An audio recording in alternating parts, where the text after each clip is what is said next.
Uniform builder buyer agreement अर्थात one nation one builder buyer agreement की मांग वाली पीआईएल पे सुप्रीम कोर्ट ने केंद्र सरकार के अर्बन डेवलपमेंट मिनिस्ट्री और देश के सभी चीफ सेक्रेटरी को नोटिस जारी किया है।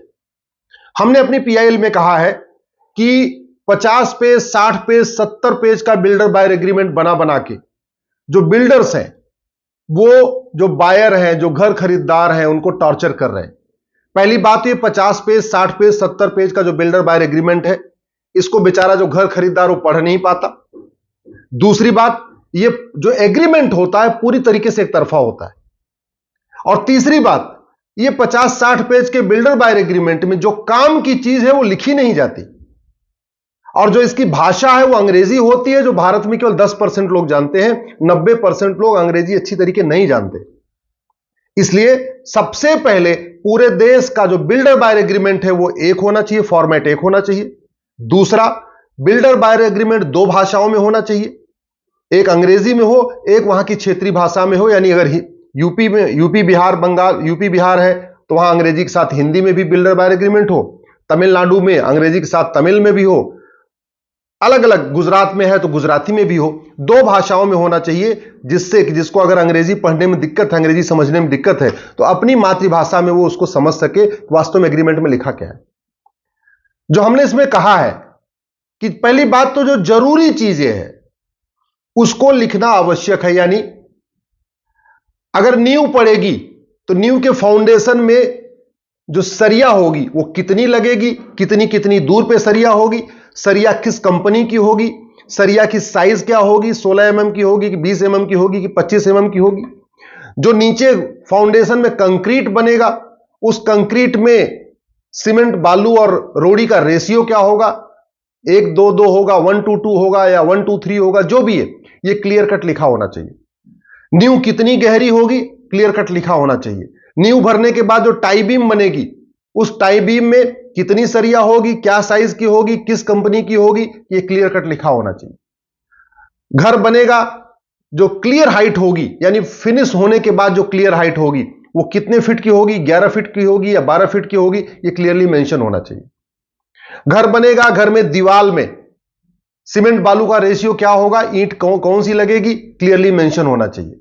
छत जब बनेगी, छत में सीमेंट बालू रोड़ी का क्या रेशियो होगा, छत की मोटाई कितनी होगी, इसके अलावा छत में सरिया किस कंपनी की होगी, किस साइज की होगी, कितनी कितनी दूर पे सरिया होगी, ये क्लियरली मेंशन होना चाहिए। बिजली के इक्विपमेंट, एमसीबी लगेगी, कौन सी कंपनी की लगेगी, वायर कौन सी कंपनी का लगेगा, वायर कॉपर वायर होगा या एल्युमिनियम वायर होगा, ये क्लियरली मेंशन होना चाहिए एग्रीमेंट में ही।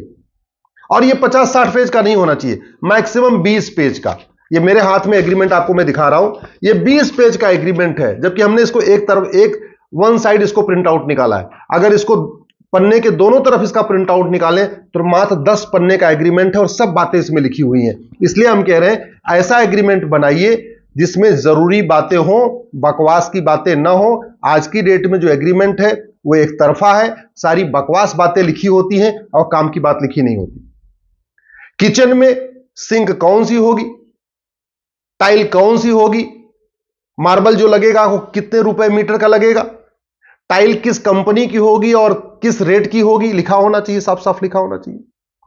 अगर जितने प्लास्टिक की पाइपें लगनी है वो किस गेज की होंगी, किस साइज की होंगी, कौन सी कंपनी की होगी, वो एग्रीमेंट में लिखा होना चाहिए। जितने प्लंबिंग के सामान है, पाइप कौन सी कंपनी की होगी, जो फिटिंग है कौन सी कंपनी की होगी, शावर कौन सी कंपनी का होगा, जो टॉयलेट की सीट है ये कौन सी कंपनी की होगी, किस रेट की होगी, ये क्लियरली मेंशन होना चाहिए। जितने आपके ड्राइंग रूम या बेडरूम में आपका अलमीरा वगैरह बनेगा, उस अलमीरा बनाने में कौन सी माइका यूज होगी, किस साइज की माइका यूज होगी, किस साइज की प्लाई यूज होगी, कौन सा बोर्ड यूज होगा, साफ साफ लिखा होना चाहिए। अलमारियों की साइज कितने बाई कितनी होगी, साफ साफ लिखा होना चाहिए। दरवाजे चौखट कौन सी कंपनी के होंगे, शीशम सागौन होंगे या रेडीमेड होंगे या टाटा के होंगे, ये बाकायदा मेंशन होना चाहिए। दुर्भाग्यवश आजकल ये सब कुछ नहीं लिखा जाता, लिखा जाएगा फालतू की उल्टी सीधी बातें, और वो भी एक तरफा। एग्रीमेंट में भी लिखा होना चाहिए कि अगर आपने 3 साल में मकान देने का वादा किया, अगर 3 साल के बाद आप मकान नहीं दोगे तो कितने रुपए हर महीने की पेनल्टी आएगी, ये भी लिखा होना चाहिए। ऐसा नहीं होना नहीं चाहिए ना कि चेक बाउंस हो जाए तो आप 18% ब्याज ले लो, लेकिन अगर मकान देरी से दो तो आप कोई ब्याज ही ना दो, कोई आप कंपनसेशन नहीं दो। ऐसा भी नहीं होना चाहिए। लेकिन दुर्भाग्य आप देखिए, किसी भी राज्य सरकार ने अभी तक इस पे अपना स्टैंड क्लियर नहीं किया। One nation one builder buyer agreement यानी यूनिफॉर्म बिल्डर बायर एग्रीमेंट इतना महत्वपूर्ण है, जहां करोड़ों लोगों का फायदा होना है, कोई भी राज्य सरकार अपना स्टैंड क्लियर नहीं कर रही। ऐसे लगता है जो राज्यों का अर्बन डेवलपमेंट मिनिस्ट्री है, ये सारे बिल्डर चला रहे हैं। ऐसे लगता है बिल्डरों के दबाव में कोई सरकार इस पर जवाब ही नहीं दे रही।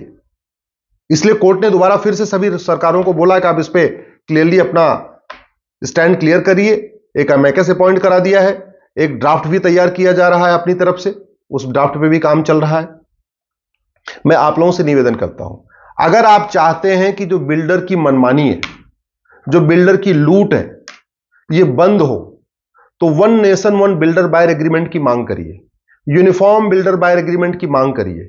अपने सांसदों को लिखिए, फोन करिए, व्हाट्सएप करिए, ईमेल करिए, ट्विटर पे टैग करके कहिए, फेसबुक पे लिखिए।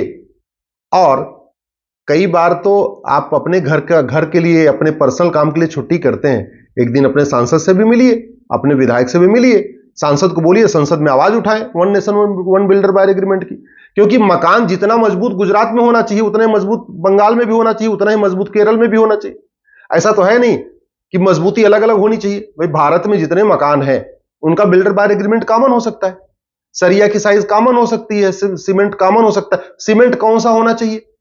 सीमेंट में बहुत सारी क्वालिटी आता है, अल्ट्राटेक भी आता है, अंबुजा भी आता है, और भी बहुत सारे, बांगर सीमेंट भी आता है, बहुत सारे सीमेंट। तो कौन सा सीमेंट लगेगा ये भी क्लियरली लिखा होना चाहिए। इसी तरीके से दीवालों के ऊपर कितनी हाइट तक आपकी टाइल लगेगी, उस टाइल में कौन सी कजारिया होगी या कोई और कंपनी की होगी, वो भी क्लियरली मेंशन होना चाहिए।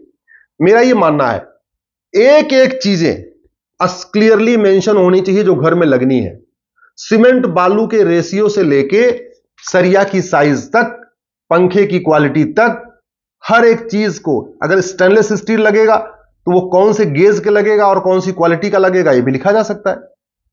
आज की डेट में हर एक चीज की स्पेसिफिकेशन दी जा सकती है। अब वो जमाना चला गया कि भाई पहले लकड़ी आती थी नीम की और आम की, उसका स्पेसिफिकेशन लिखना मुश्किल था। आज की डेट में जो बिल्डर हैं हर चीज खरीदते हैं, हर चीज खरीदते हैं और लगाते हैं, हर चीज स्टैंडर्ड मटेरियल मिल रहा है।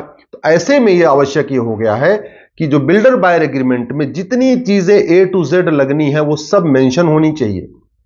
ये तो हो गया बिल्डर बायर एग्रीमेंट। हमने ये भी मांग किया है कि बहुत सारे लोग कंस्ट्रक्शन कराते हैं, जैसे प्लॉट हमारा है लेकिन मैं एक फिक्स रेट पे कंस्ट्रक्शन करा रहा हूं, उसमें भी हर एक चीज क्लियरली मेंशन होना चाहिए। तो चाहे वो कंस्ट्रक्शन एग्रीमेंट हो, वो भी पूरे देश का एक हो सकता है, या जो फ्लैट हम खरीदते हैं उसका भी पूरे देश का एग्रीमेंट एक हो सकता है, प्लॉट जो हम खरीदते हैं उसका भी पूरे देश का एग्रीमेंट एक हो सकता है, कोठियां जो खरीदी जाती हैं उसका भी पूरे देश का एग्रीमेंट एक हो सकता है। तो बिल्डर बायर एग्रीमेंट या कंस्ट्रक्शन का एग्रीमेंट ये पूरे देश का एक हो सकता है। सारी A to Z चीजें लिखी जा सकती हैं, एक स्टैंडर्ड फॉर्मेट बनाया जा सकता है, लेकिन वो तभी होगा जब आप लोग आवाज उठाएंगे। नहीं, आपको 3 साल का वादा करके 10 साल के बाद मकान दिया जाएगा, आप दौड़ते रहेंगे, कभी आप रेरा जाएंगे, कभी कोर्ट में जाएंगे। अरे जब आपका एग्रीमेंट ही गड़बड़ होगा, अल्टीमेटली रेरा तो उसी बात पे डिसाइड करेगा ना आपने एग्रीमेंट में लिखा क्या है। आप कोर्ट जाएंगे तो कोर्ट ये देखेगी ना आपके एग्रीमेंट में लिखा क्या है। जब एग्रीमेंट में जरूरी चीज लिखी नहीं है तो फिर आप कोर्ट जाके भी क्या करोगे। इसलिए मैं कह रहा हूं कि चाहे वो कंक्रीट की साइज हो, या उसमें वाटर प्रूफिंग के लिए जो सामान लगता हो, या उसमें जो दरवाजे खिड़कियां लगेंगे, या उसमें लॉक का सिस्टम जो लगेगा, इसी तरीके जो एसएस का मटेरियल लगेगा, सरिया लगेगा, ये सब चीज एक एक करके, या उसमें जो हिंज लगेंगे, या आपकी उसमें जो लाइट्स लगेंगी, ये एक एक चीज उसमें स्पेसिफिकेशन मेंशन किया जा सकता है। आपसे मैं निवेदन करता हूं इस वीडियो को अपने जानने वालों को भेज दीजिए। अगर आप किसी एमएलए एमपी को भेजते हैं तो उसको ये वीडियो जरूर भेजिए। किसी आप आईएएस आईपीएस ऑफिसर को जानते हैं उसको जरूर भेजिए, और इस वीडियो को अधिक से अधिक शेयर करिए, और ट्विटर पे और फेसबुक पे one nation one builder buyer agreement यानी यूनिफॉर्म बिल्डर बायर एग्रीमेंट की मांग करिए।